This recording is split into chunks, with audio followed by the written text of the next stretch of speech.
What's up, y'all? Welcome back to another episode of Tribaholics. We thank each and every one of y'all for coming in here, whether it's via YouTube, Facebook, or Twitter.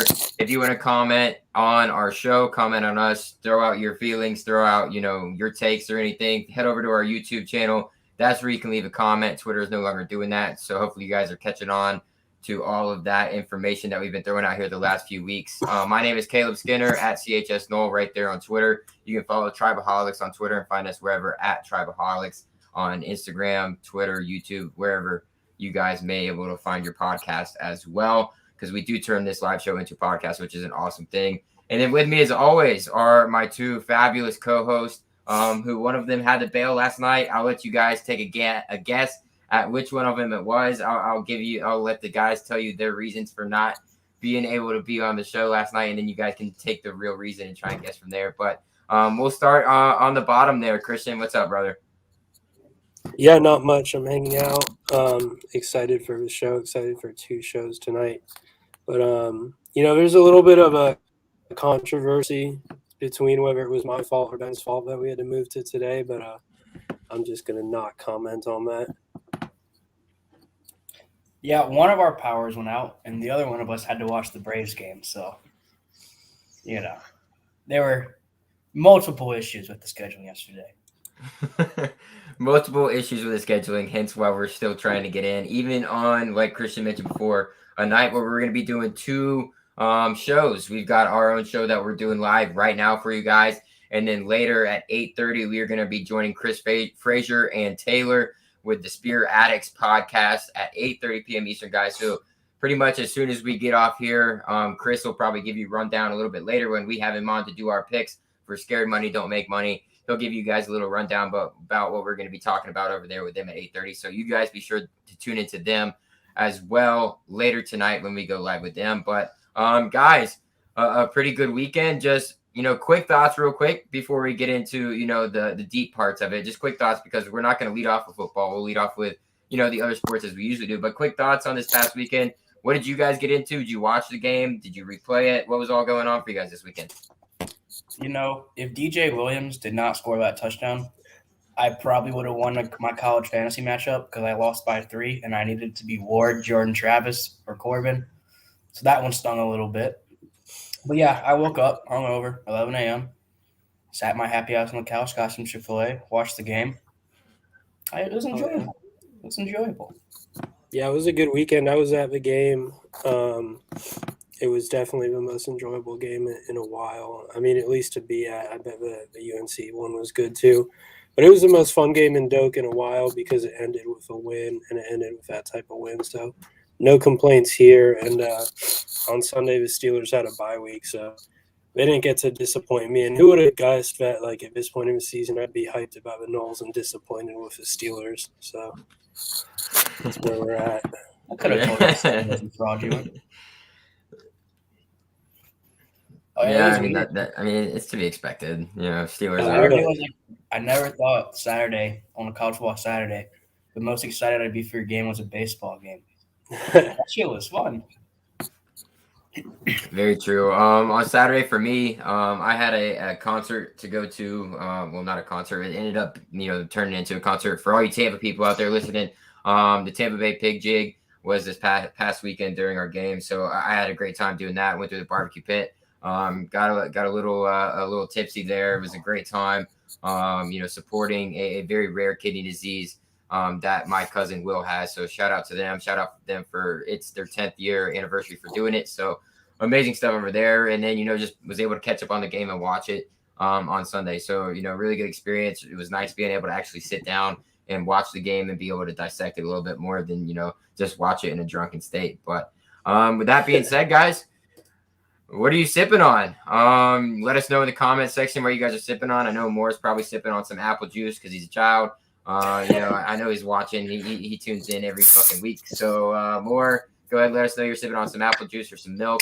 All good there. But I'll go around, and we'll start probably with the poor college student. Ben, what are you sipping on tonight? Nothing. I have nothing. I'm poor. Actually, I do have 2 beers in my fridge that I'm saving for the Braves game. Nice. and you're never gonna guess what kind of beer they are.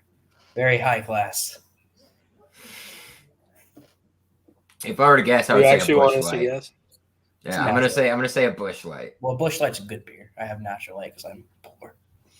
And my account, I was gonna do Power Hour this week, but my account balance until yesterday was negative $5.25, and now it is $0.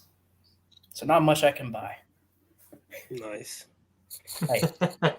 Hey, you gotta do what you gotta do, man. I can't remember the last time that I was ever negative balance in my checking account or overdrafted. So It was definitely in college. More power to you, Ben, for being that guy. Haven't done that in quite some time. But Christian, you're 27. what do you got on deck? 21.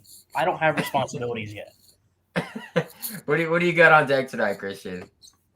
Yeah, I've got a Guinness just like last week, and mostly just because it's all I had left over from the weekend. I actually got these because I was ordering some stuff on GoPuff, and like wasn't at my limit, so I had to add something onto there. And I'm like, I'm gonna throw some beer on there, obviously. So here we are. But yeah, I mean, Sure. as far as Ben's dire situation over there with his -$5, I mean, it's definitely been since college, but it happened to me a good amount of times back then, so I can't blame him. At least it's like -500. Well, there's many nights spent at recess, and you go in saying, "Oh, I'm gonna spend $30," and then because you got 50 in your account, and then you end up dropping $75, and you wake up the next morning, and you're like, "Son of a bitch." It's been quite the time for both Christian and myself. But for me, your boys, starting to stack up a little bit of money. He's upgrading a little bit. He's not on the tall boy Bud Lights anymore. Moving over to the High Lies, the Tampa brewery here, Cigar City, the good stuff. So it's a good breakfast. Working on some IPAs this week. So I'll be nice and toasty by the end of the show. Going into Chris's show with Spear Addicts later, it'll be nice to throw the Braves game on the side and just be able to talk football, boys. But with that being said, if you guys want to let us know what you guys are drinking throughout the night, let us know in the comments section, guys. And we'll move into our Noel Hoops. Big Noel Hoops, nuggets dropping, if you will. But Ben, I know you pay closer attention to this, so go ahead and lead us off. I know we got a recruit, so start us off with that recruit and possibly what we're seeing here in the future for 2022. Yeah, we got the kid's not ranked, but the kid's fucking good. He's a stud. He didn't do the AAU shit, so you know how the ranking system. You gotta pay to get good stars and all that in this economy these days. No, kid's gonna be good. Good point guard. I think Austin said he was in the Egyptian league or something over there. And so we got a nice little combo guard. He's gonna be really good. And then Friday, Chandler Jackson. I'm not saying he's coming here. I'm not saying he's not. But if we don't land him, it will be a very big shock. And he's going to be really good. Another combo guard. He's a Florida State player. He's like a little Trent Forrest type, just not he's not going to hopefully he has the same legacy. You're not saying he's Trent Forrest, but, just the same leadership, physical, big, just he's going to get shit done. He's a coach game player. Yeah, and I mean, you were talking about Bembry. He's not ranked or anything, and that's because you didn't play AAU ball or anything. But you put on that kid's film, and you are pretty shocked by what you see from a guy who's not ranked. Guy is very crafty with the ball and an excellent passer, as well as being 6'6", almost 200 pounds. You can't ask for a more Leonard Hamilton, BGU, that's what we are, Big Guard University, a point guard that's 6'6", 200 pounds to come into the program, even though he's unranked. And Leonard Hamilton has been known to turn those guys who aren't either highly ranked or not ranked at all into, perennial guys who can maybe even get into the NBA. And if not the NBA, go play overseas somewhere. So that's a great pickup in my opinion in Bembry. And then if you pair him with the combo guard and Chandler Jackson, like you were talking about, Ben, is just something else. A 4-star, 94 overall rating composite there on the 247 Sports. Pretty much down. He announced today that he's going to be making his decision on Friday at 3:30, I believe, if I'm not mistaken. So 4-star combo guard out of is it Memphis, Tennessee? Yeah, Memphis, Tennessee. So down between us and the University of Tennessee, a lot of people, especially the guy we're going to be bringing on next week to do a basketball preview, Austin Beasy, one of the the head insider for basketball over there at Knoll Game Day. He has put in a prediction of 10 out of 5 for the Knolls to go ahead and get this guy. So pretty pumped. If we are able to get him in that class, it'll rise the class a lot because we already have that center in Cameron Corrin, who's a 4-star himself from Kansas, committed, and then a 3-star power forward, Deontay Green. And then obviously Tom House, who we talked about a little bit earlier, who Ben absolutely despises. Fuck Tom House. I like him. He's a sharpshooter. He's a guy out on the wing. You need that in a long guarded, off or just team overall that Leonard likes to run. So I like the direction it's moving. Is it the usual class that we're used to? Absolutely not. But my trust is with him, and we've seen him do a lot more with a lot less. So I'm very confident in the 2022 class and everything else moving forward. And Christian's not going to speak up on basketball because he's not necessarily as tuned in to basketball as me and Ben are. But you did just get season tickets, didn't you? Yeah, I did. And they got emailed to me today. I mean, I'm pumped for the season, but I'm a little more casual on that, But I'm pumped for it. I want to see the transfer from Houston, and I want to see our young guys play, and I'll be at all the big games, no doubt about it. Find me a Duke. It'll be good. I'll pay you a large sum of money if you find me a Duke ticket. Find you what? Duke ticket. He said he'll pay you a large sum of money to find him a Duke ticket with his negative $5 in his bank account. Dude, you can come down. I have 2 season tickets for every game. All right, I'm coming down for Duke. Dude. We can snuggle. It'll be a good time. But yeah, like I mentioned earlier, we are going to be having the lead basketball writer and lead basketball insider from Knoll Game Day, Austin Beasy, on November 2nd next week to give us a basketball preview. Obviously, we'll still break down football, but it's going to be a big basketball show because at that point in time, it's going to be a week and a day actually away from the season opener against University of Penn. So that'll be exciting stuff. Penn's not a bad basketball team, so excited to talk about that with VZ when he does come on. Super stoked about it, man. So looking forward to having Austin on. But we'll go ahead and move over to a little bit of football, guys, and we'll talk about the NFL Knolls. Not a lot going on. Some guys had buys. Not a lot of Dalvin talk or anything like that. Not a lot of Chargers talk when it comes to Asante Samuel or Derwin as well. But we got about 4 guys that we really want to highlight that played well in their pro football weeks. And let's start off on the offensive side of the ball like we always do. And let's go to Jameis Winston. Anybody want to highlight Jameis for us real quick and what he was able to put on? Get him some fucking receivers, bro. Holy shit. Yeah, that was bad. It also what was the deal with he was getting into that guy from UCF on the sidelines? Did you guys see that? He's running stupid routes and dropped 2 straight go routes in a row. Yeah. Well, you gotta give Traquan Smith a bit of a doubt though. He hasn't been around. He's been on IR for quite some time. So you're a professional wide receiver. You catch the ball. Jameis wasn't giving him any benefit, dude. He was getting after him. Sean Payton was sitting there too. He was like, "You tear his ass up, Jameis. You go for it. I don't give a fuck." Yeah, for real. But on that touchdown pass by Jameis, I was like really impressed how he just picked up that ball, like just palmed it one-handed off the ground after they dropped the snap there, and was able to regroup and still find his man in the end zone. So that was a good play. It wasn't a great offensive game all around, though, honestly. Yeah, I had Jameis over 1.5 touchdowns and Kamara over 95.5 rushing yards. And aside from those 2 bets losing, it was just the single worst football game I've watched in years. It wasn't very exciting. But they did have, what do they call those things that happen on the West Coast? Or like, typhoon. They're not even like, I don't even know what they actually call them. Monsoon or some shit. Did you guys watch the Manning cast? Yeah. Or did you watch Marshawn Lynch? Yeah, Marshawn was like, "Hey man, what the fuck?" Dropping what the fuck? Yeah.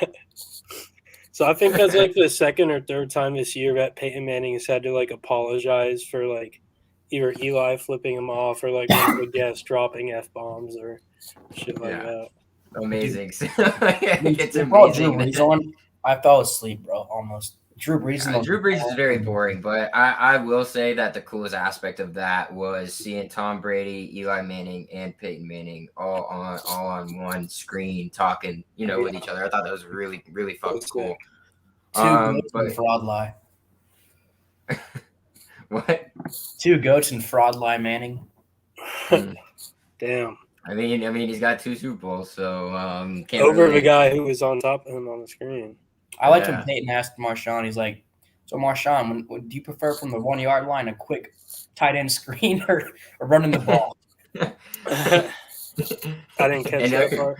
Yeah, Marshawn just laughed. He just laughed. It was pretty funny. But Jameis's final statistics from that game, he had 40 rushing yards, is pretty good for him, and 222 passing yards and 1 touchdown. So not overly, overwhelming for him or the Saints at all. Just coming away with a 13-10 victory against the Seahawks. But good stuff from Jameis. Jameis has 0 interceptions while being pressured in the pocket this season, which is number 1 amongst all quarterbacks. So a big difference from what his time was like in Tampa Bay than what it is now under a Sean Payton offense with the New Orleans Saints and having a year to learn under Drew Brees. So pretty ecstatic for Jameis.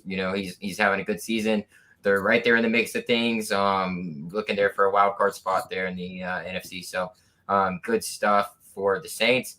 And then we'll move over to our second offensive player and a guy that a lot of people might have thought it fell off, but had a very decent game for himself here for the Baltimore Ravens, and that's Devontae Freeman.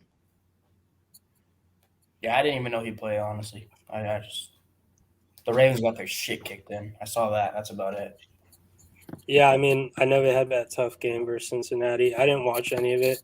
I was happy to see Baltimore lose, but I mean, how did Freeman do? Did he show up despite the loss? He didn't really show up besides in the scoring column, which is good for fantasy and things like that. Just by scoring a touchdown, only had 14 rushing yards and 25 receiving yards on the day. But ending up in the end zone looks good for fantasy, and it's good for Devontae Freeman. He's getting those touches ahead of Murray. All those other guys in the backfield that they had to pick up. Le'Veon Bell wasn't available as well. We got Nick coming in here saying drinking some Ronas, go Knowles. We appreciate you coming in here, Nick. Thank you for tuning in. Coronas are never wrong to go with, man. Wish I had some Ronas, but I had no money. Thanks, Nick. Just won't ever stop bitching about not having money. Good for you. But yeah, we'll move to the defense side of the ball here for the NFL Knowles. And the 2 guys that really put on a show during their pro week. Josh Sweat played but didn't have very much impact on the game. But let's start with Jalen Ramsey. Happy belated birthday to Jalen, and got an interception on his birthday. So a big interception at that for the Rams. Yeah, it was a cool interception and all, but I kind of wanted Dan Campbell to win. So dude. I mean, I'm surprised this game was so close. It was like the told Luke where the Rams revenge match for Stafford. What'd you say, Ben? Told Luke wherever he's at, the Rams are fraudulent. Even though they're my Super Bowl pick. But I don't tell him that part. Yeah, I mean, it's like we talk about Jalen every week when we do this segment, though. I mean, it's what you expect from him. I mean, I don't know if he's got a pick in every game, but like it seems like it. And I mean, this one was closer than you would have expected for the Rams and for Detroit. So good game, and he showed up. Nothing new, really. Yeah, absolutely. Like you said, we talk about him every week. He just does Jalen shit just every single week, and that's what you expect from him. Another huge game, pass breakup, another pressure on the quarterback. Just what you come to know from Jalen Ramsey, 6 tackles as well as that interception that he had 45 yards. So great overall for the DBU. There's some guys coming up that we'll get to talk about soon. That I'm super excited to talk about. Young guys making their names known and for the Knowles now. So that's awesome. And then on the defensive line for the Knowles in the NFL, we got Brian Burns. probably put together his best performance of the season. Yeah, I think it's safe to say he's good at the sport of football. If there is still anybody who is like, I don't know about that guy. Yeah, he's good at the sport of football. He'll fuck out of here. I don't know what he does, but he just does that little spin shit and little Spider-Man shit after he hits you. That would piss me off so much.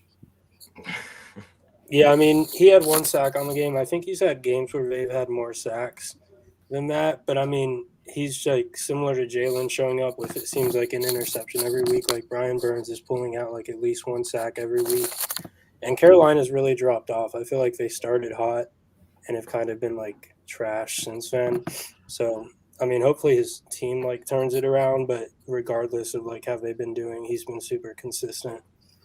Which is exactly what he was for us. Like, if nothing else, he was, like, pretty consistent, honestly.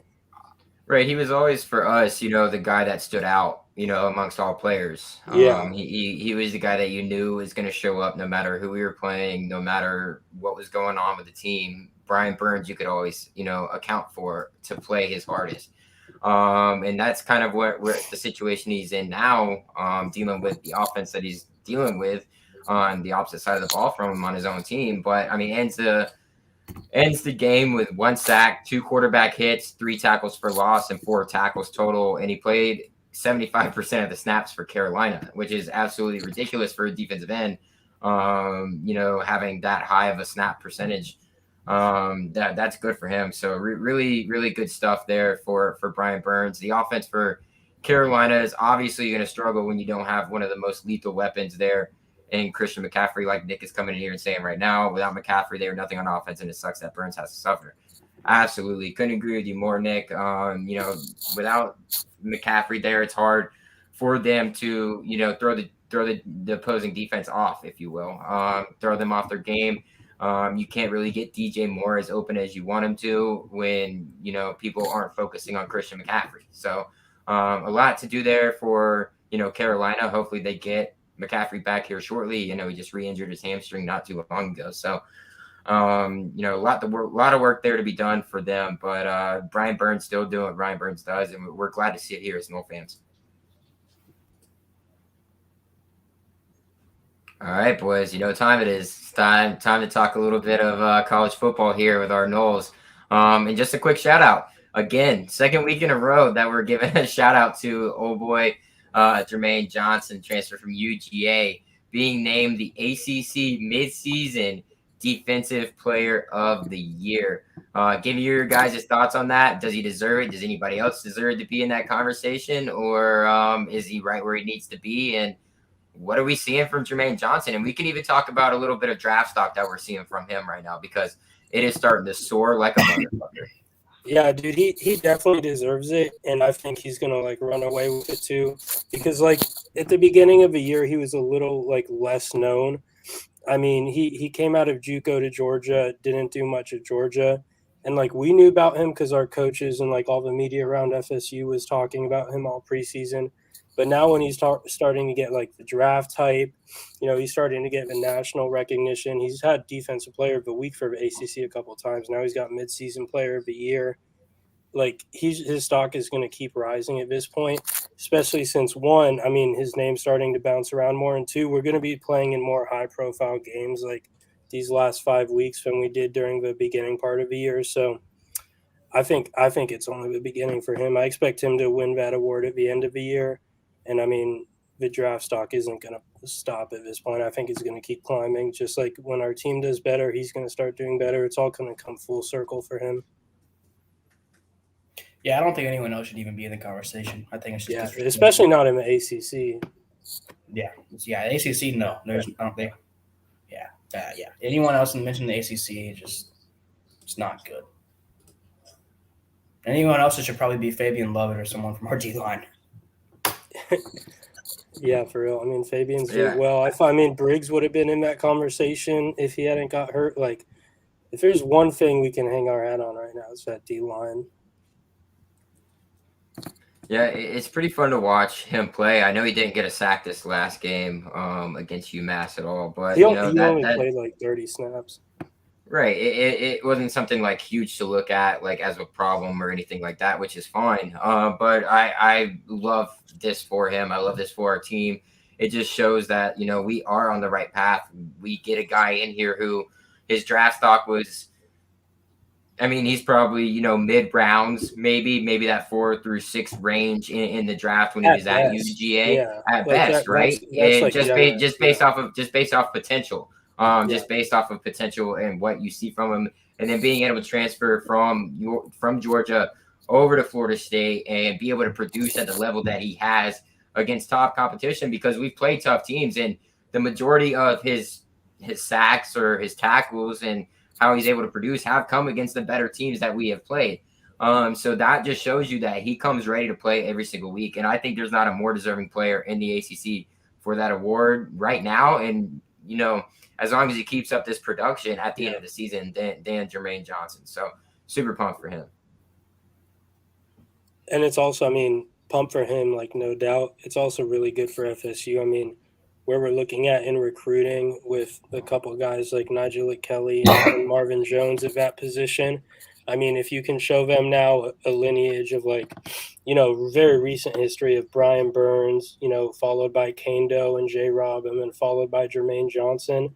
It's a pretty solid recruiting pitch. Like 4 guys who in the last 3 years all got drafted pretty highly. Yeah, you got anything, Ben? Yeah, I don't know. I kind of feel bad because we were all hating on Odell, but he's slowly but surely. Well, it's not Odell's position though. That's the JP's D-line. Yeah, it's position. Papuchis. Yeah. Shit, whatever. I lose. Move on. Next subject. Well, I just want to hit on something like Christian said when it comes to recruiting and everything, but I think the biggest impact that it might have is when it comes to transfers.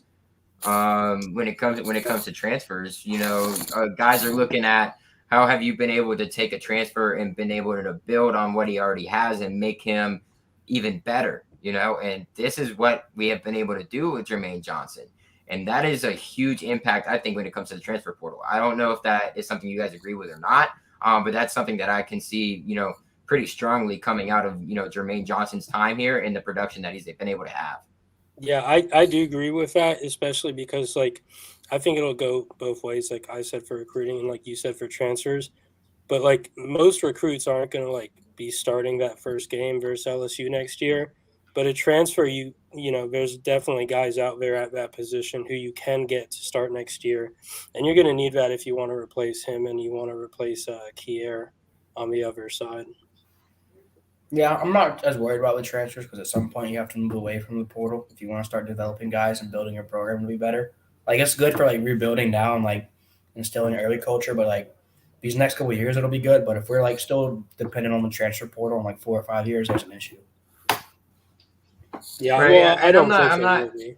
Yeah, I'm not saying 4 to 5 years from now. I'm just saying right here in the immediate future, which is probably the next 1 to 2 years because of COVID and everything like that, and what kind of Mike Norvell walked into. So I just think overall that bodes well for us getting higher quality guys in the transfer portal to come here because they know that we are able to showcase a talent like that and get them to produce at the level that they know they are able to produce at.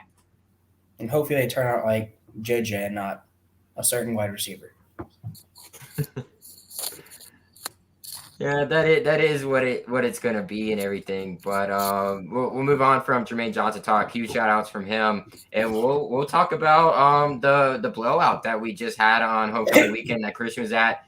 59-3, Florida State gets a win over Walt Bell, and Dante Pimpleton, if you will. So. Big, huge W. Dante had a nice little message to say after the fact, after the game, which was nice, kind of weird, but, nice at the same time. A big win for us. So I'll let you guys start and you guys get in depth on this a little bit while I go ahead and share this out to all of our fans watching out there. So real quick for those gambling people, the over-under was like around 59, 60, 59.5, depending on your site. So what I'm telling you, because you had the under, Travis J probably owes you money. Because if he doesn't fumble that, you're looking probably 59-0, Just saying, you at least get your money back. Now, if you have the over, then your favorite player of the day was Travis J. Yeah, it's a good point. Well, that was probably the first thing that had me worried. I was like, "Ah, fuck, here we go again." Yeah, dude. I mean, I feel like a lot of people said that, but I wasn't worried at that point because I was still looking at it as like we've improved a lot, and UMass was so much worse than even Jacksonville State that it's like, yeah, you give up one play. I mean, it's going to happen over the course of a game. It just happened to be on the very first play, but like you still weren't worried. I didn't like necessarily think we were still going to win 50 something to 3 at that point, but I mean, nothing about that game scared me. So I don't know how much we want to talk about it, but I mean the coach pimp thing was pretty weird. I thought like a lot of people were like applauding him. I thought it was a little strange. I mean, granted, this is a guy who like I mean he did all the shit he did like with the PlayStation Network and with dressing up in the uniform, but like That's I don't know, that's the man. biggest one of me, dude. The uniform, dude, and the picture in the uniform with the photoshopped cleats on it is unbelievable. I mean, like it's an all timer. No, yeah. I mean, but Took a shot at the just fans. looking I'm at like, we do have shitty fans, but like, let's grow up. You got your ass kicked 59-3. Yeah, yeah, I just think he's a strange guy. just looking at the game, we can take away some things. I feel like there's definitely some things to take away from. Defense looks good. Obviously, it is UMass, and it is UMass. I get that, but I personally don't think Walt Bell is that bad of a play caller. I think he called up some pretty good plays, and they were able to move the ball a little bit, but. He's not what was expected here at Florida State, not what we needed here at Florida State. So that's why he's gone, and that's why he left. But for that, prime example is that, there was an instance that, early on in the game where Brownlee dropped an easy pick six, and then right before the half got a pick six. So dude could add two. Start catching the ball DPs. We're hearing some stuff in practice that we'll talk about here in a little bit later that might shock some people, but we'll talk about that in a little bit. So, but yeah, I think there's promise, man. I think this is the first time we're starting to see crossing routes used in our advantage on the offensive side of the ball. Look at Malik McLean just coming across the field each and every time, just catching the ball and running with it. Keyshawn Helton doing the same thing. Keyshawn going up, getting balls. Everybody's making plays. So we had 4 fucking running backs score a touchdown on top of Travis. All 4 of our running backs scored, and then Travis scored as well on the ground. So running game is what we thought it was. But I mean, we're a lethal offense. When we got it rolling the way we do, it's all about putting it together. So just y'all's thoughts on what we saw from every aspect of that. Yeah, in games like this, like the games where we're playing the cupcakes, and I mean like the serious cupcakes, like UMass is like not like shouldn't be in this like level of football. What I look for in these types of games is like big plays more than anything else, because it's kind of like if you're sustaining drives in a regular game, that's a good sign, like a game where you're matched up well with your opponent. But if you're like having to sustain drives against a team like UMass, that means they're stopping you way too often. So I mean, I look for explosive plays. I mean, I was like wanting to see FSU hit a bunch of like deep passes, which they had a couple, but not many. They had a crap ton of explosive runs, like runs going past 25, 30 yards and all that, which is exactly what I wanted because, I mean. Which we already know that's. Yeah, and I mean, it was like in this game, though, they do that all the time, like Florida State does this year. But in this game, I mean, it was to like a different level. Like I should have pulled it up to have it, but I mean, the statistic was upwards of 80% of our yards came from explosive plays, and it was marking explosive plays as anything over 20 yards. And that's exactly what you want from this type of game because that's like I think the real sign of just manhandling the other team and showing that you're bigger, faster, stronger, and more well prepared than they are. So I was looking for that, and I was also looking for young guys to get in. I wanted to see Chuba. I got to see him, so not much else you can take from these types of games against like UMass. Right, I think that's something that like all of us had mentioned is that we wanted to see Chuba in the second half of the game, and that's exactly what happened, and that just proves to our thought process just as fans, not necessarily like guys who are there every day, but what we see and how we analyze it and things of that nature is that for you playing a game playing against a team like UMass, you need to be able to have a quarterback like Chuba come in and be able to produce as well. And he had one of the higher, probably I think the highest quarterback rating in all of the nation in terms of what he was able and he to do. had 5 passes, so right. I mean, he did only have 5 passes, and then Tate was put in. But he did what you want. Like if he would have done anything less than that, it would have been disappointing. So he got what you needed, and he got what you expected, like versus that team, and at this point in his career. Yeah, that was huge. He seemed very poised back there instead of last year when we threw him in against Jacksonville State, or I don't remember. It was NC and State. Everything NC State, and just looked shaken. Just didn't look good. Just shaken. Wasn't prepared for the moment. Not ready. Just very antsy. All that, and he just looked like he came in ready to go, confident in his arm, confident in his reads, confident in everything he was doing, which bodes well for his progression and his development in college football from when he was, in high school. So something to look forward to there with Chuba Purdy. But speaking of those quarterbacks, how about KZ coming out there and saying, hey, Mike, I don't want any snaps. Give them to Tate and give them to Chuba. Yeah, thank God. I didn't want to see that fucking loser throw the football for this team again.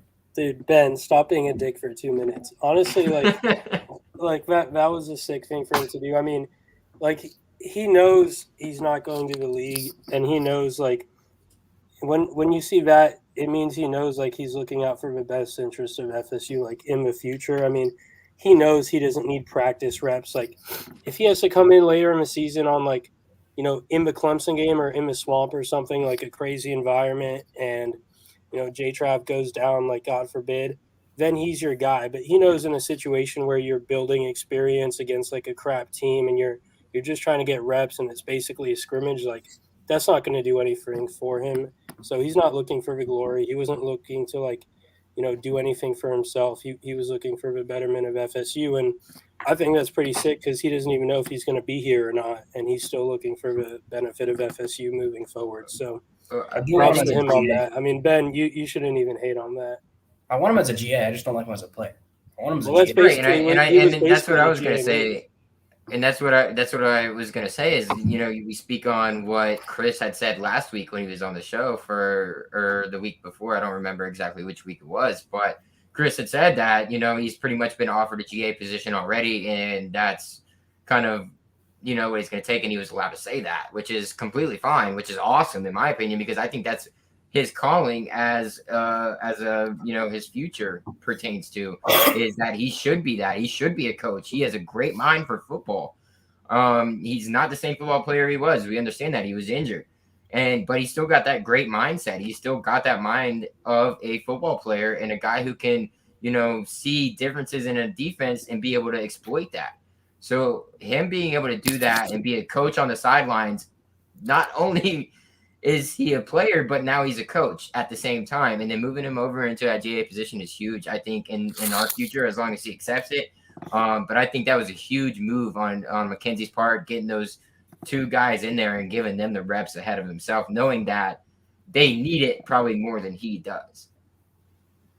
Yeah, agreed. Can I talk about our special teams real quick? Yeah, go ahead. Holy fuck, dude. Travis J does not even be back there. Put your heels in the 10 and don't go backwards. If I see another fair catch inside the 10, I'm going to lose my shit. Like, what happened? Like, last year, our special teams were good. This year, they're shit. I don't know who the coach is. Somebody needs to get on his fucking ass. Yeah, Papuchis, whatever. To get on his ass, tell him he's out of the fucking year. Shit doesn't start to get fucking better. Because I'm tired of having the ball on the 2-yard line when we could have it on the 20. If they down it inside the 10, good for them. If not, it's probably going to bounce into the end zone. Yeah, I mean, the reason, obviously, that they catch it even at the 2 is if it's not obvious that it's going to go into the end zone, like the last thing they want, or an even worse scenario, is for the ball, like the punt, to hit the ground and bounce back towards him, hit him, and then the other team gets it. So, I mean, like, unless it's extremely obvious that it's going into the end zone, like, no one's ever going to coach him to do that. Just tell him if it's going over your head at the 10, just run down the field and get out of the way. go up 5 yards and act like you're going to catch it, figure out the defense. I feel like I should be a punt return coach. I would be so Yeah, good. well, I mean, special teams were our strength last year, and we all know that. And this year, it's taken a very large leap off the cliff, if you will. It started with the Ja'Kai Douglas stuff, and now it's kind of transferred over to Travis Jay. Ja'Kai Douglas was replaced, but it's still not helping. You got to get the right guys back there. I know Travis Jay was an elite returner when he was in high school, but it's a whole different animal when it comes to college. I think the biggest component there is we're still throwing guys back there that are players on the side of the ball. It's finding the right fit, what meshes the most, but also is it worth throwing in one of your top guys into the special teams unit to potentially get hurt on a very fast-paced play, because those plays are very quick, they're very bang and it takes one split second for one of those guys to get hurt. Like that's how it is on special teams, especially when you're a returner. So they're catching it at the 25. Like, I mean, you look at the best pro teams, right? That do it. Most of them have guys who are just special teams guys. Speaking solely off of what I know from the Bucks, Jalen Darden. Just because the Bucks have a lot of wide receiver depth, Jalen Darden is now the returner after they cut Jaden Mickens. So that is something they do. A lot of NFL teams do put star guys back there. I know the Rams do that. They switch in and out with Cup and maybe Robert Woods. I don't know. They do a bunch of different stuff there. So it's just all about finding the right fit ultimately, in my opinion. But hopefully that does get better. Not sure if it will. And I mean, I'll point out, like, last year we were really good on like defending special teams, right? Like blocking punts and like our field goal coverage and stuff. But like our punting wasn't great and our returning like wasn't special. So those parts have kind of carried over. We just aren't getting the same splash plays on like the other side of special teams to kind of make up for it. I don't know. I think you might see different guys returning it. I think I wouldn't be surprised, honestly, if we saw Trayshawn Ward returning kicks at one point. That was something that was talked about like earlier in the season, in the preseason. And I mean, if they're struggling with Jay, maybe that's something they go back to. But it's going to be a wait and see thing. It seems like they're being pretty patient with him, but you obviously don't know how long that's going to last. Yeah, well, speaking on the running backs, why not throw in Toafili or DJ Williams? Sure. I know they're two different running backs, but I mean at the same time they know how to see the field well. So that is something that I agree with you, Christian. Take a look at, put one of those skill position players, back there, because they've been known to make plays, no matter where they've been at. So that's good. But let's look ahead to next week, boys. We got Knowles at Clemson. Clemson, 10.5 favorites. The line has since moved in the Knowles' favor here, down to -9.5 via ESPN. I'm not sure where you get your lines at or on your books or anything, guys, but on ESPN, the line has moved half a point in the Knowles' favor to 9.5. So that's good stuff. If you're betting wise, you can grab that at 10 points if you think that the Knowles do cover that. But let's go ahead and dig into this. I'm not sure which one of you has a little bit more insight, but I know there's a bunch of injuries going on with Clemson. Yeah, they have a ton. I mean, not just this week, kind of like all year they've been dealing with it. Earlier in the week, there was a thing going around on Twitter that FSU fans were, obviously sharing and active on, was that Clemson had 17 guys who started the season for them who aren't going to be available this week and just like aren't available anymore week to week. Either they're out long term or they're out for the entire season. So that's going to make a difference. They are getting Nada back, who I think that's how you pronounce it. It's Ngate. That's their big wide receiver. I mean, dude, Rick, you don't want to root for injuries, but I'm also not losing sleep over it. I'm not upset over it. Like, we'll take any help we can get at this point. And Clemson, they just got so many issues. It almost looks like us in 2017. I know Ben a few weeks ago took a bunch of shit for saying they looked like us in 2014.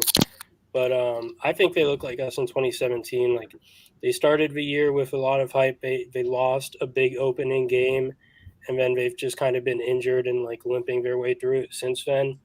So I mean, they've still got dudes, but the injuries are freaking mounting up, dude. And not to mention, they also lost, was it Shipley, the running back, to COVID too, which ironic that a year later Dabo is still losing guys to COVID. So thank gosh for the home team, so we don't have to worry about them putting that kid on a plane or anything. Yeah, I think the line's kind of bullshit. Clemson's not good enough to beat anyone by 2 scores. I have just found out that this year they're 0-7 at the spread, and if you parlay it, you fade Clemson, you take the under, it's 14-0 all year. Yeah. That's insane. But yeah, I'm trying to look at where our mismatches might be.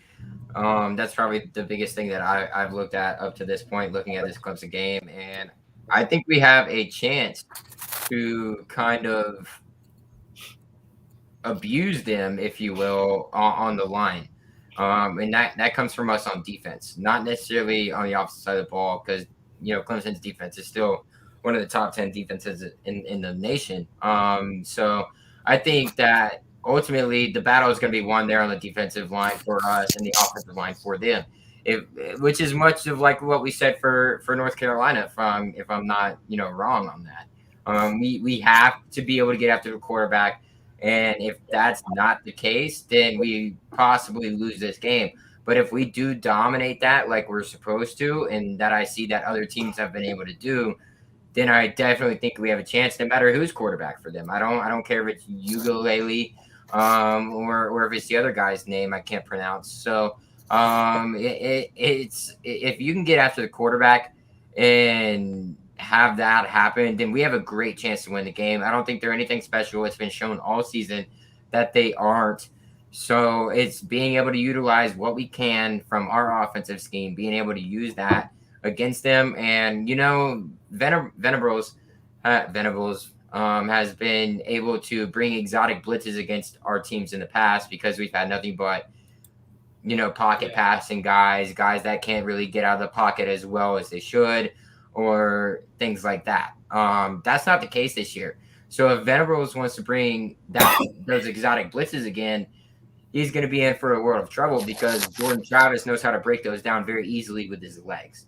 It's not necessarily with his arms, it's with his legs. So that's very, an important factor in my opinion that could bode well in our favor coming into this game. Yeah, I agree with you that that like one of the big matchups here is going to be our D line, and I think our D line can honestly bully their offense and their offensive line. And I mean, you're talking about a team in Clemson that the only time they've gone over 20 points in regulation this year was when they played South Carolina State. So that was their FCS matchup. So I mean, these guys, they can't score. I mean, if anything, they could run the ball okay, but they can't throw the ball and they don't put up points. So I mean, I like our defensive line to bully Clemson's offensive line.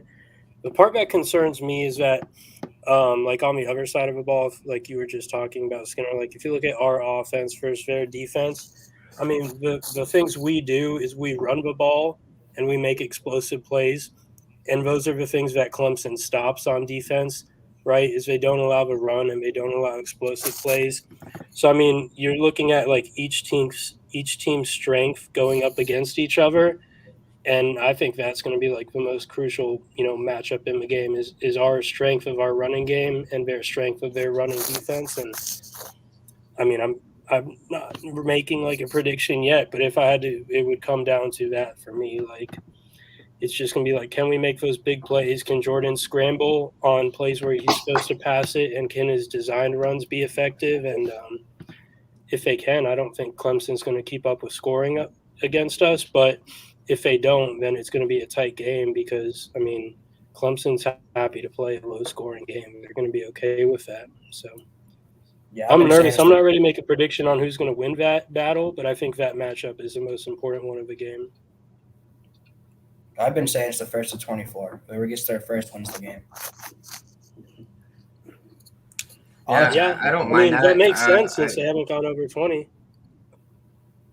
It doesn't. I don't mind that at all because if you score 24 points on Clemson, that's great. You know, their defense is still solid. You know, they're getting a couple guys back, but they've also lost a couple guys. So, that you know, take it for what it's worth. You can't really put a whole lot on that, and we'll see what these guys look like coming back if they're ready at full speed or not. But it's gonna be a battle between, I think, honestly, you know, our offense and their defense, and maybe the game comes down to, like Demontre is saying right here, it's creating turnovers. If we can create a turnover on the defensive side of the ball, put our offense in a great position to just score the ball, even get a field goal. You know, put us in a position to be able to score the ball no matter what. That is going to bode well for the Noles. You know, being able to win this game ultimately. I think one thing we should definitely talk about is if Clemson's done one thing this year, they've won the first quarter in every game they've played.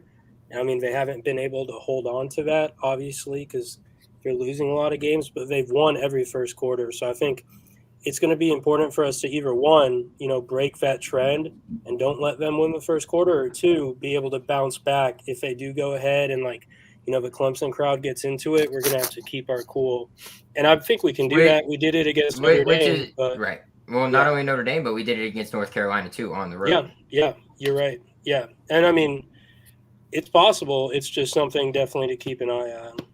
Yeah, but North Carolina is not the same environment as Clemson is when their fans are in. Yeah, I agree. Yeah, I agree.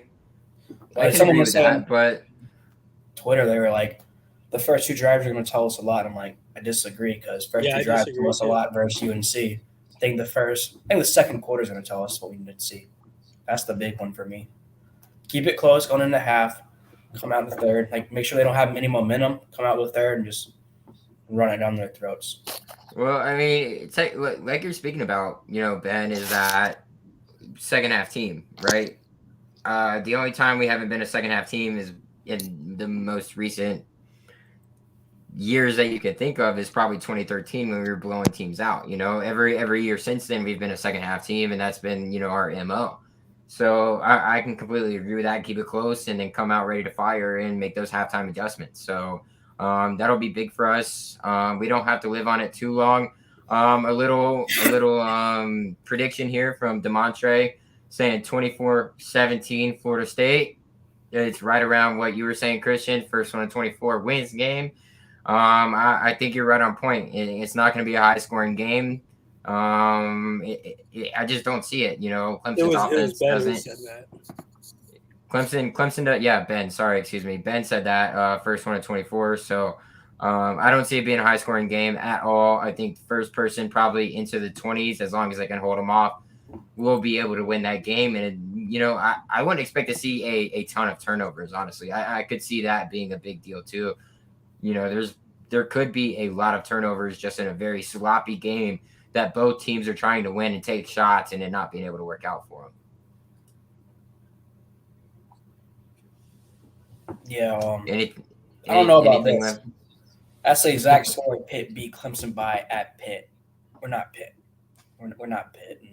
We're not Pitt. But I think our offense is a little bit different than Pitt's. Pickett is stand in the pocket type deal. So we might be able to cause them a little bit more problems there with Jordan in the backfield taking snaps. So I like it with Jordan back there. I don't know if we'd have the same confidence going into this game if it was McKenzie or if it was anybody else. So really like where we're at with Travis.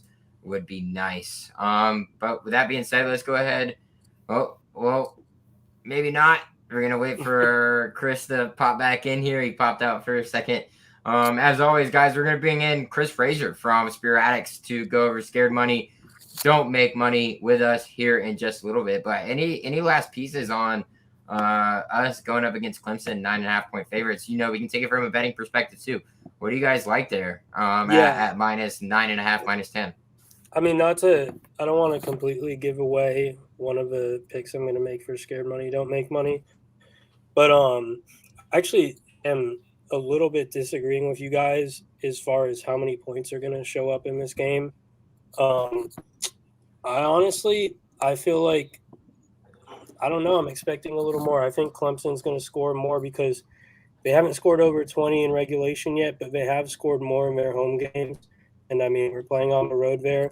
At the same time, I mean, they've played Pitt, they've played NC State, they've played Georgia, they've played Boston College. Those are all defenses, except for Boston College, I think that are either on par or actually better than ours. And, I mean, I talked about our defensive front, but that's not to include our linebackers and our secondary. So just going to throw it out there before we get into picks that I think there might be more points in this game than you guys do. All right, makes sense, man. And with that being said, we got Chris back in the fold now. We're gonna go ahead and bring him on for Scared Money Don't Make Money before we go ahead and get on to their show here in about 30 minutes. Chris, welcome back to the show, buddy. We've got good news for you.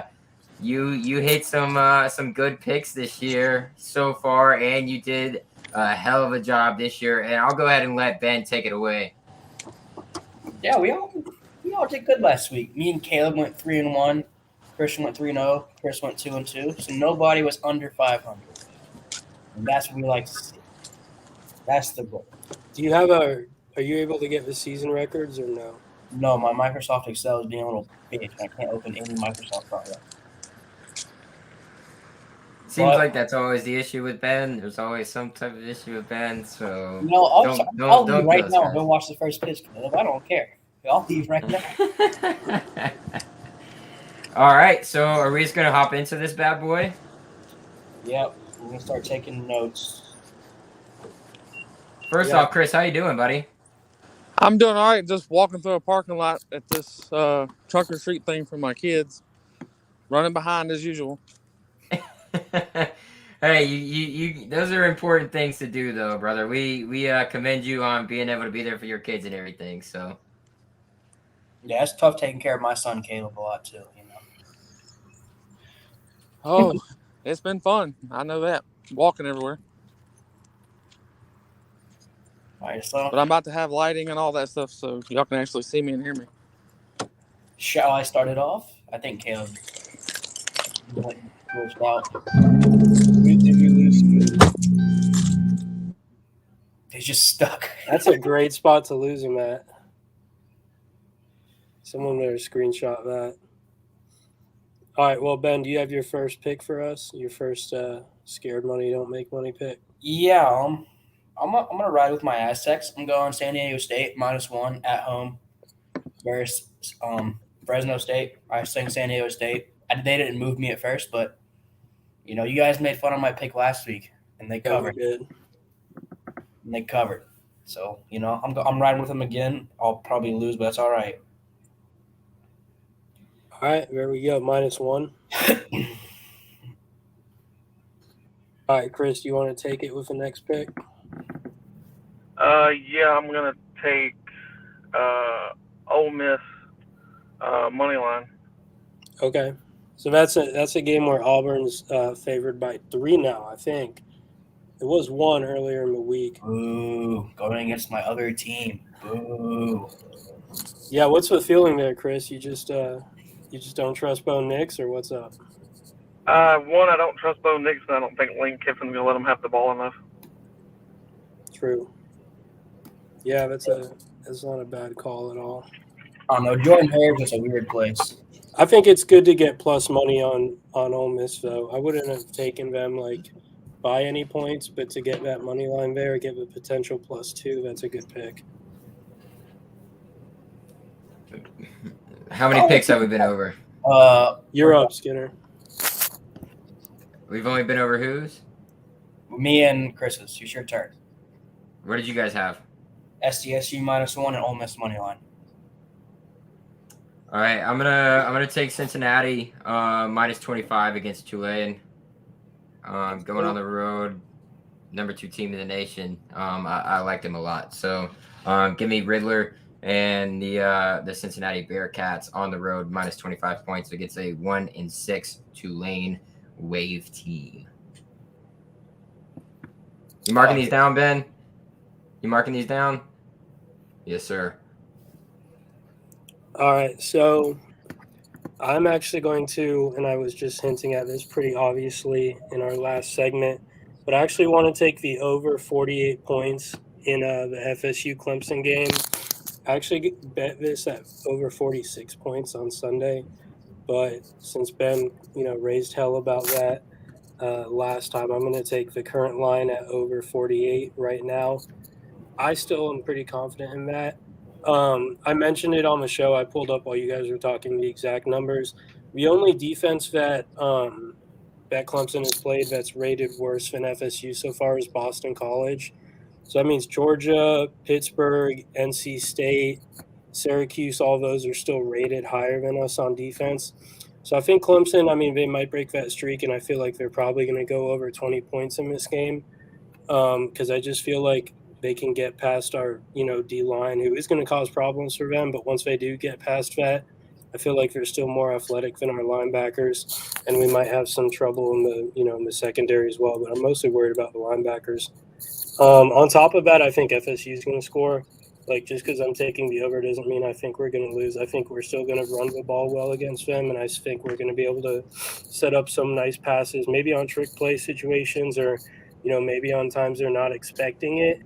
But I still think we're going to have a small amount of nice passes and a lot of nice runs. So give me over 48 in our game. Now, I'm going back and forth. I'm kind of lost. Oh yeah. Give me Michigan at -3.5 at Michigan. Michigan State does not move me. I don't think they've played anyone good. They haven't beat anyone bad. They're like they're supposed to beat. They should win in the trenches. It's John Harbaugh. It is a rivalry, but I don't know. I feel like whenever I say this, I lose, but I feel like Michigan should win that one very easily.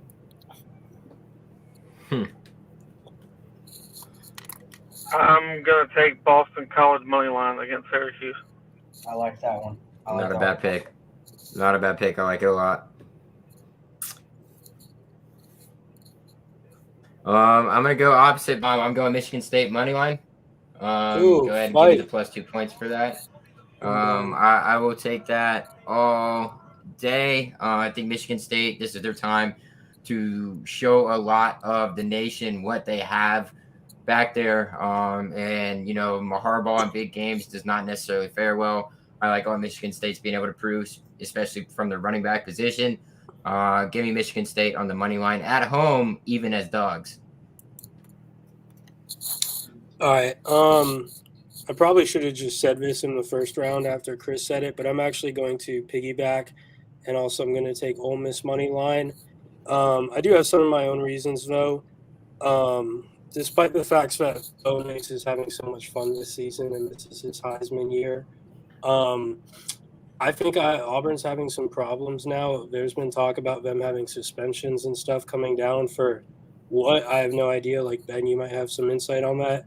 But apparently, Carson hinted at that and was, then dancing around it. And there's rumors going crazy on their message board that they're going to be missing a lot of guys in this game. So I'm kind of going to just ride on that and hope it brings me 2 points. I thought it would be a close game either way. Originally, I took Auburn -1 on Sunday, but I'm going to go against that now and take Ole Miss money line here on the show, hoping I could, follow those rumors and hopefully they're true and it gets me my first 2-point play of the season.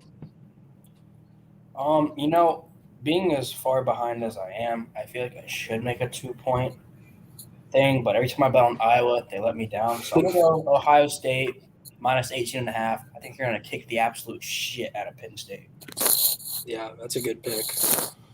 I wish I would have gotten it earlier. I buy down that little hook, but I see them winning by 21, 24. Yeah, I agree. Pick. It's a good pick. I honestly thought about taking Penn State money line, but I think I decided to go elsewhere on that for that reason. It's either going to be Penn State. It's either Penn State going to upset them or they're going to get blown out, and I don't necessarily like that. So I think that's a good pick on your side, Ben. I don't know if y'all are good with me doing Florida State and Clemson, but I'm taking the money line on them if that's possible. Do it. Go ahead. Take it. Consider it took. Another 3 money lines. Crazy. Always, dude. Chris loves the money line takes. Loves those underdogs. Yeah, but all you got to do is you hit one, you're 500 on the week, which is yeah. You only got to hit for one me, and you go 500. yeah. For me, I'm gonna take another money line. I'm taking Florida over #1 Georgia in the world's largest outdoor cocktail party. I'll give you another chance to change your Dude, pick. what? Yeah, I'm gonna take Florida over Georgia, over #1 Georgia, and the world's largest outdoor cocktail party in Jacksonville, Florida, this weekend. There's always one game Georgia slips up on. I think this is it. Their offense is still improving, and I think if Todd Florida can Grantham, bro. figure, I The know, I mailman's gonna look understand, like Patrick I Mahomes in understand his that, prime. I understand everything that everybody's gonna tell me. But there's that one game, every year that Georgia slips up on. Who after Florida do they have to slip up on? All right, if, Not a if whole Georgia lot. if Georgia covers, you're doing Power Hour with me next week. Okay, I can take a deal with that, but I'm taking Florida to go ahead get the upset win there in Jacksonville. If they figure out what to do with that two-quarter system that not working, and make it mesh nicely, because when they do mesh it nicely, it works well. But if not, then it can go very bad for me. Maybe that defense picks up a little bit more than they've shown in the past. I don't think Georgia's offense is necessarily anything to be scared of. And they need to come into this game thinking it's the biggest game of their season, especially sitting there at 4-3. If you beat this Georgia team, this is your national championship. This is what you have to play for. And if you come out soft and slow and not ready, then that's on you. But I don't expect that to happen. This Florida team's not bad. They're a lot worse than a lot of us think, or they're a lot better than a lot of us think that they are. I think that they're going to come out with a lot of firepower, and this is the game that Georgia will tend to drop like they do every year. Yeah, so for my last pick, this is like not exactly going against your pick, Caleb, but it kind of is. I'm taking the under in the Florida Georgia game, under 51. Honestly, I think I'm pretty confident that Georgia is going to easily cover in this game, but I think the only thing that could stop the cover is if they kind of just get ahead and then sit on the ball. They run it, their defense stops Florida, and there's a backdoor situation. So I'm pretty confident Georgia covers. I'm a lot more confident, though, that it goes under 51. I think it's going to be similar to, all these other big games Georgia's played this year, where you've got Georgia in the low 30s and you've got the opponent sitting at 3-10, no more than 14. So, yeah, I mean, I get what you're saying about Georgia dropping games unexpectedly. I don't think that's this Georgia team. I think that's a thing of the past. I mean, I still think they're going to run the table. They were still my preseason natty pick. I think they're going to have no problems with the Gators. Maybe AR-15 does a little stuff. Maybe he makes it interesting for a quarter. I don't think they're going to struggle when this game comes down to it. Yeah, everybody's hating my my What did you pick, expect? but huh? What Yeah, did you I mean, expect? I didn't expect anything less, that's how it's gonna be. But I'm just going off of history. That's basically what I'm riding with. So, I like that. But before we go ahead and log off, boys, let's go ahead and give a prediction of our game. I know, Christian, you said you weren't ready earlier, but let's go ahead and give a prediction and see where we're at here for our Noles coming in Saturday against Clemson up there in Death Valley. All right, you want me to go first? Sure, go ahead. I don't care. Anybody take the mantle. Yeah. So I'm going to go FSU 33, Clemson 24. I mean, Going with your over, hitting your over, so Yeah, you're good. definitely hitting my over. Dude, I just think that Jordan Travis is unlike any player they've seen so far this season. I think you pair him with Webb, Corbin, a little bit of Toafili and DJ Williams, but mostly those three guys. I think Clemson's going to be selling out to stop them because Clemson knows that our strength is that, and Venables is pretty aggressive. So I think Clemson is going to get burned on some stuff where they're too aggressive. The only thing that could spoil my pick, I think, is if there's like a lot of turnovers, like you guys expected. That would spoil the under, and then who knows what would happen with the score. But I think it's going to be a pretty clean game. I like how we're playing right now. I'll go 27-25 FSU. We stop a 2-point conversion in the late games and win by 2. That'd be nuts. Yeah, that would be pretty wild. I think I'm gonna stick right around there though. I think I'm gonna go 28-23 Knowles. It's very close. This is probably the most optimism we've had, all year against a powerhouse opponent. So, expecting big things from the Knowles. I don't know if that's either gonna hurt us or burn So you us. guys both like the over too. Yeah, I mean we're still sitting there at the over, right there. It's gonna be a close game. It should be a close game, just based off of how Clemson has played this year. So, really, really looking forward to this game. Gonna be tuned in. Gonna be rocking my Knowles gears here in Tampa, man. Good shit. All right. Any last word? Fuck the Astros. If FSU goes and wins this game, I'm gonna go on Tribaholics Instagram Live from inside the stadium. So everyone check that out once our score predictions come correct for at least one of us. Yeah, definitely. So umpires can't do their job. So if you're watching right now or anybody's watching, follow Tribaholics on Instagram. Go follow Tribaholics on Instagram. Very easy to find. Same thing on Twitter. Same thing on Facebook. Same thing on YouTube. Same thing on Instagram. Go follow us at Tribaholics. Christian's going to the game. Christian, I highly recommend that you go live the whole time you're there. Just do all the fun shit. Do what you can do.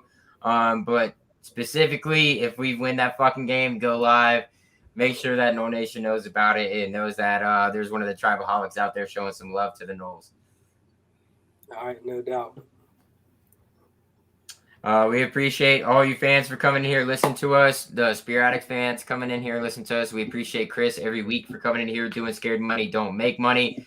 We're going to be on Spear Addicts here at 8:30, maybe a little bit later because I know Chris is trying to make his way home to do their show as well. So all three of us will be on their show here in a little bit. So if you guys want to tune into that, I highly recommend it. They got a little bit of a different vibe than we do. We're a little bit more loose, a little bit more, don't really care or give a fuck about what we got to say on live air. That's just kind of our take on it. But that's what we do here. Thank you guys for tuning in. As always, we hope to see you guys next week. Tune in as always and follow our YouTube at Tribaholics. Give us a subscribe. Give us a watch. We appreciate it all, guys. Thank you guys and go Knowles.